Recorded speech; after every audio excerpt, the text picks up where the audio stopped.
आयज आमी उद्गारान ही उतरां आयकल्यान सुमी म्हणटा म्हजी मेंढरां म्हजो थाळो आयकतात आनी हांव तांकां वळखतां आनी ती म्हजो पाटलाव करतात. आयच्या वाचपांनी आमकां वो सारांश समरी दिता. आमी कोणाचो पाटलाव करता?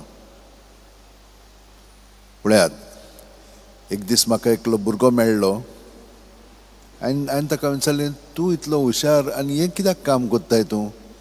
तो सावंड दितालो लोकांक.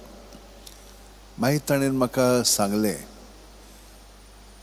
की ताचो बापूय हांव हुशार आहलो म्हणून दोतोर जावंक म्हाका लोट्टालो, पूण म्हाका दोतोर जावंक नाका आसलेलें.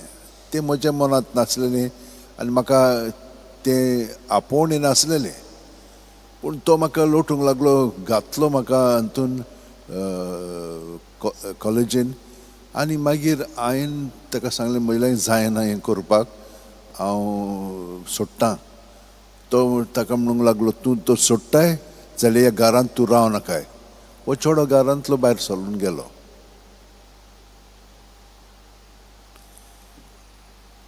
आनी एकलें कोण म्हाका मेवलें आनी ते म्हणूंक लागलें, म्हजें जिवीत सगळेंच इबाडलेलें आसा. कित्याक म्हाका म्हजी मायन एक सोयरीक केली, तिची आवडीची, पूण हांव जाणा ह्या चेड्याक हांव वखोतां आनी ती म्हाका फोर्स करूंक लागली ताचे बरोबर काज जा म्हणून.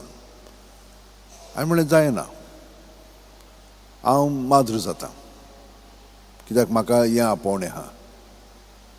तिचेर सारकी कॉन्त्र जाली ती आनी तें गेलें मादुरसांग.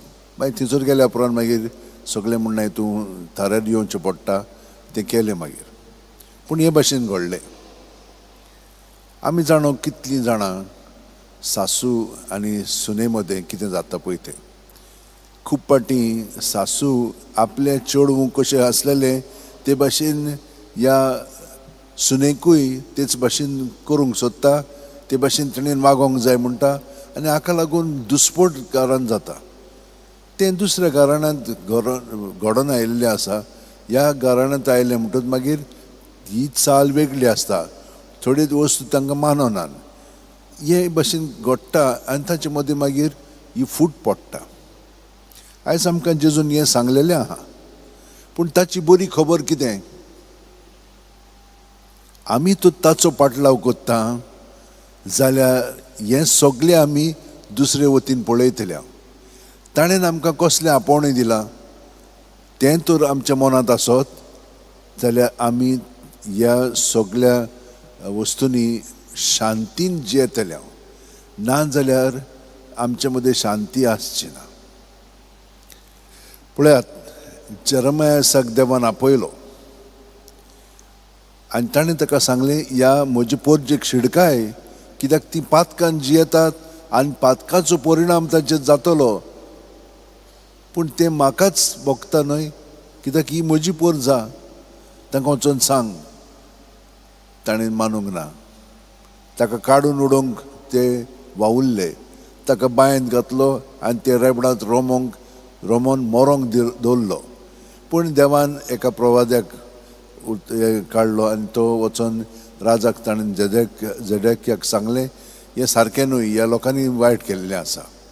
पूण म्हणूंक लागलो ताका काड. ताका काडल्या उपरांत ह्या सगळे देवाचे पोरजेक बाबिलोनियान व्हरोन थंयसर ते सारके गुलाम कशे जियेताले. झेडेकिया हो राजा आसलेलो, ताका पुरे नाका पुरो जालें, थंयसर मेलो तो थंयसर.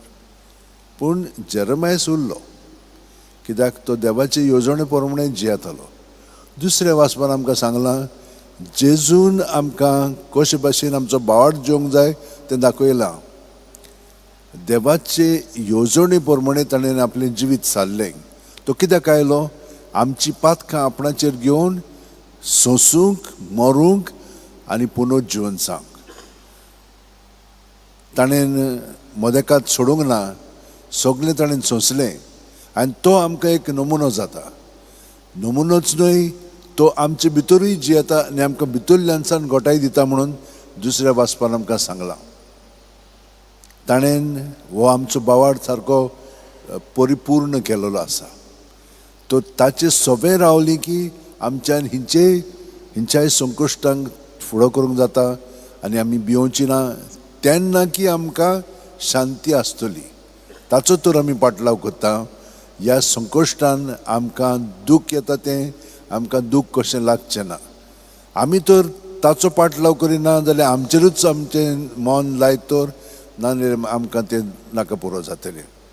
हाका लागून ही आमची दणवण आसा पळय ती आमी चालूच दवरूंक जाय. आमचे दोळे थंयसर सांगल्या जेजूचेर लावंक जाय. येणे तेणें न्हय ताचेर लावंक जाय आनी आमी सदांच ताका आमच्या मनांत काळजान जो आसा ताका एकवटून रावंक जाय.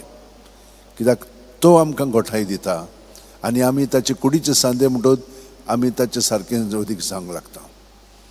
ताणें आमकां कितें सांगलां म्हज्या जिवितान अशें घडचें आसा म्हणून ताणें कळीत केलें. आनी म्हाका लागून तुमी तर म्हजो पाटलाव करतात आनी तुमकां तर हे भाशेन दुसरी लेखनांत जाल्यार तुमी भियो नाकात. हे परी एके वतीन शांती आसना पूण दुसरे वतीन शांती आसतली. म्हणटत हो उजो मोगाचो देवाच्या मोगाचो ताणें पेटोवंक तो आयलोलो आसा आनी ताणें तो पेटयलो आनी हाका लागून आमी सगळीं जाणां हांगसर हाजीर आसा. पूण खूब पाटी आमी उर्बेवंत आनी सुडसुडायेन आमचें जिवीत सारिना. मातशें कोत्ता पूण थोडें कोत्ता चडशें तातूंत घालिना. आमचें सगळें तोंड मन 100% घालूंक जाय. ते भाशेन करीत तर जाल्यार खरी आमची प्रगती जावंक लागतली. आमकां कसलीच भिरांत आसची ना. हें देणें आमकां ताणें फावो केल्या प्रमाण मागया.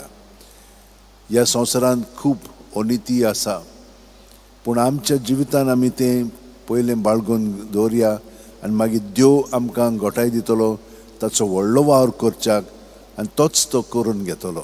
सगळीं जाणां आमच्या हात अशें उमटीन दवरया. दोळे बंद करया. प्रत्येक सुस्कारान तो आमचे भितर येता. कुडींत मनांत ओतम्यान पांयाची बोटां आसा थिजोतान तकले मेरेन आनी सगळें आमचे भितर आहा तितलें ताचें सगळें आसा. आमची चिंतनां आमची भावना आमचे अणभव आमचे संकोश सगळें ते सगळें सुस्कार भायर सोडटना ताच्या नांवान भायर काडया. ताचेर दवरया. तो तें नितळ निर्मळ करून आमकां सुटका दितलो आनी आपल्या स्वतंत्रपणान भरून काडून आमकां ताच्या मोगान बसतलो. हे परी आमी अदीक आनी अदीक ताचे सारकें जातलें हांव आनी कसल्याय संकश्टांक आमी तोंड दिवंक तयार आसतलें हांव. जशे भाशेन ताणेन सगळें सोंसलें दुसऱ्यांच्या साल्वसां पासत ते भाशेन तो आमकांय घोटाय दितलो. पातकान पडोना जावच्याक कित्याक पातक आमकां रोखडेंच चिटकोन रावता म्हणून सांगलां. तें ताचेर धरून तातूंतली आमकां सुटका तो दितलो.